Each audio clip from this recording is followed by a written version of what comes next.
ngaca nggak sih? Ya Allah, keringetan. Si aman lah ya. Oh, gak keringetan banget ya Tuhan. Oke, aman lah. Thank you kakak. Oke. Ya. Kakak kan berawal dari pageant nih. Pageant tuh merubah hidup kakak banget gak sih? Banget sih. Soalnya dari 2018 itu Rini emang udah dikontrak dari pageantnya. Soalnya kalau misalnya nggak kontrak, ya udah selesai dari pemilihan Miss-Missan itu, udah nggak ada Andi lagi di Jakarta. Nah, mulai dari situlah udah casting-casting, terus mulai apa ya, jadi tamu di acara TV, udah berlanjut jadi host, terus main sinetron, berlanjut terus main sinetron juga, sama jadi MC atau host gitu. Nah itu tuh emang suka gara-gara pas di dunia pageant kayak seneng deh di depan kamera atau emang dari dulu? Emang dari dulu sih sebenarnya suka, bukan di depan kameranya tapi suka dunia entertainment. Kan dunia entertainment tuh kayak MC suka, nyanyi juga suka. Nah pas masih kecil kalau nggak salah nonton di depan TV tuh kayak ajang beauty pageant gitu, tapi yang permis-misan itu kayak impian hari ini banget kan. Jadi ya udah kita cobalah, itu jadi mimpi. Nggak taunya mimpinya jadi kenyataan. Keren banget nih. Terus kan akhirnya dari pageant mulai tuh casting-casting. Ngerasain nggak sih Kak, meskipun kamu jadi seorang pageant nih tetap ngerasa susahnya casting nggak? Susah banget. Soalnya dari awal aku pikirnya tuh bakal langsung dapet kerjaan sini kerjaan sana. Ternyata ada sekitar 1 tahun dulu aku adjust, udah dapet peringkat di Miss Indonesia. Nggak taunya nggak semudah itu buat masuk dan dapetin job yang dari casting-casting itu. Akhirnya setahun kalau nggak salah, aku sampai bawa mobil aku dari Manado. Soalnya kalau nge-Grab, kalau misalnya taksi online kan mahal ya. Jadi ya udah lama-kelamaan boncos juga. Akhirnya bawa mobil ke sini ya, pokoknya usahanya sampai segitunya deh buat ngedapetin kerjaan di sini. Ingat gak waktu itu tuh casting seperti apa sih yang waktu itu nggak diterima atau? Casting waktu itu tuh kalau nggak salah sinetron, terus nge-host di satu program, terus kalau nggak salah sampai mau jadi cameo gitu nggak dapet, saking jauhnya. Jadi mungkin karena apa ya, ada yang bilang mungkin terlalu cantik jadi nggak qualified gitu. Kan bingung, maunya jarinya yang gimana, jadi bingung kayak cantik berarti juga nggak ngejamin gitu kalau misalnya mau ada di dunia entertainment, emang harus sesuai karakter gitu dari program yang dia cari. Itu kan setahun tuh itu lama banget ya, itu kan Lama berasa ya banget. hari-harinya.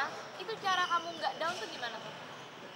Sebenarnya sih tinggal doa, pasti spiritualnya tetap harus jalan no matter what, sama minta support dari keluarga. Jadi puji Tuhan keluarga itu suportif banget, karena aku pas ikut di dunia entertainment ini, aku harus selesaiin dulu kuliahnya Kak. Jadi selesai kuliah aku udah ngebuktiin kalau aku bisa lulus dan dapat full support dari keluarga. Jadi walaupun aku agak lama buat adjust di Jakarta ini yang sangat keras ya, jadi akhirnya bisa lah.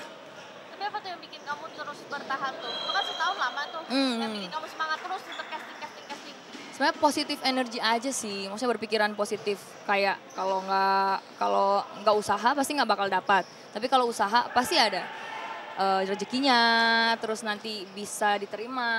Nggak mungkin kan casting terus nggak dapet kerjaannya. Selalu berpikiran positif, pastilah dapet, someday bakal dapet. Pun kalau emang udah paling pelik-peliknya udah nggak bisa dapet makan karena udah nggak ada kerjaan, nah mungkin di situ ya kayak ya udah quit. Tapi ternyata nggak sampai quit ya, tetap berusaha terus. Waktu itu survive-nya gimana tuh setahun? Survive-nya mungkin karena ada duit tabungan juga ya, ada tabungan. Jadi selalu berusaha, kalau di dunia rantau itu emang harus punya pegangan gitu loh. Dan akhirnya coba-coba dan selalu, kalaupun emang udah ngerasa udah mulai habis, keluarga selalu support sih. Kamu kan ngerantau tuh, apakah kamu Iya. ngekos atau gimana? Aku ngekos ada 4 tahun ngekos. Terus itu kos-kosannya kos-kosan putri lagi. Jadi mantap banget. Tapi so far so good karena enjoy juga kan. Kalau misalnya pekerjaannya aku nggak suka, nah mungkin itu beda lagi. Tapi kalau ini I enjoyed it a lot. Jadi ngejalaninnya juga walaupun ada tantangan-tantangannya sendiri, tapi ya berasa ya udah jalanin aja. Nah, pertama kali akhirnya kamu job pertama yang kamu keterima itu apa? Job pertama yang aku keterima wait Kak, aku ingat dulu ya. Ini job sebagai MC kali ya, MC nge-host. Tapi nge-hostnya itu nge-host di channel dan yang bayarannya di bawah 500.000.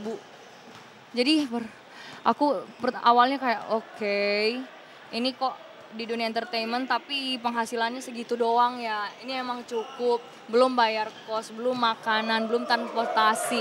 Dan aku mikirnya, ya udah. Walaupun penghasilannya agak kurang ya, tapi karena mungkin semangatnya untuk mau ada di dunia perantauan, jadi jalan-jalan terus. Akhirnya seringnya berjalannya waktu, Tuhan ngizinin buat dapat lagi kerjaan yang lebih. Akhirnya itu apakah dapat apa? Akhirnya aku dapat job host lagi, tapi job host itu udah lebih ke TV. Nah akhirnya aku punya program sendiri, terus udah mulai jalan lagi, tapi kena COVID. Aku ada kali sebulan diem di kos terus, nggak ada kerjaan, semua di shutdown. Tapi ada lagi nih berkat dari Tuhan. Jadi pas COVID itu dapat peran acting di sinetron. Dan puji Tuhan sinetronnya itu jalan sampai 677 episode.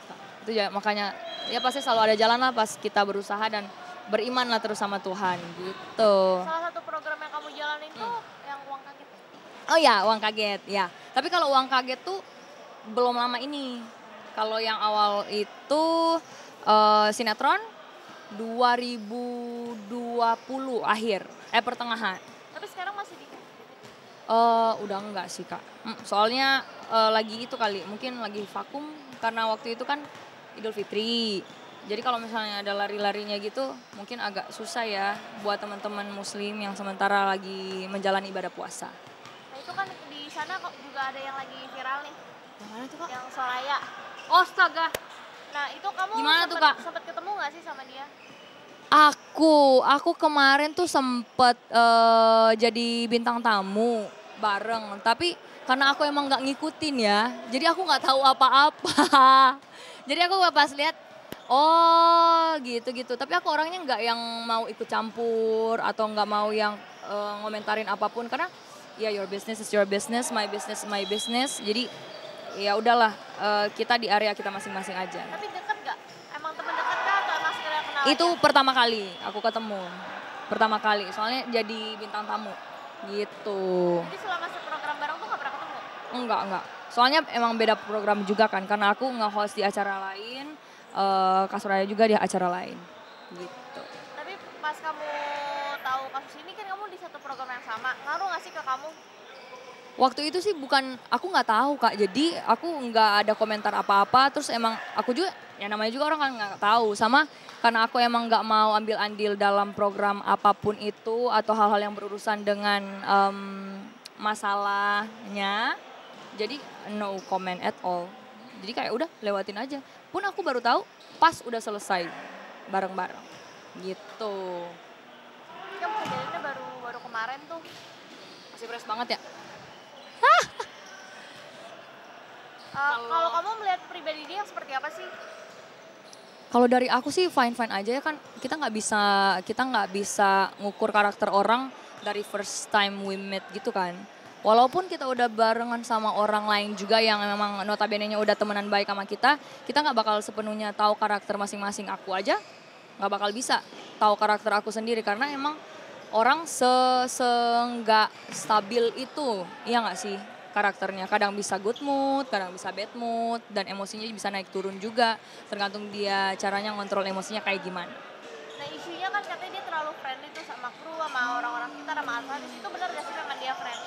Friendly sih orangnya, baik, maksudnya kayak bukan orang yang menutup diri gitu, dan ya tipe dan pribadi yang menurut aku really easy buat diajak ngobrol. Jadi sebenarnya bukan image kecentil gitu ya? No, ngobrolnya sama dia juga enak, dan menurut aku pribadinya itu bukan yang mengasingkan diri sama orang lain atau yang ada privilege buat ke geng ini atau ke geng itu. Fun sih. Nah, kamu kan pernah kenal nih. Nah kemarin pas kena kasus ini kamu ada kontak atau apa gitu nggak? No, not at all. Karena nggak sedekat itu ya? Iya kan satu kali doang nggak ketemunya. Berarti next kamu setelah ini akan lagi ada project ongoing apa nih? Kalau proyeknya sih sekarang lagi kuis-kuis aja, terus jadi tamu juga di satu program dan program yang lainnya.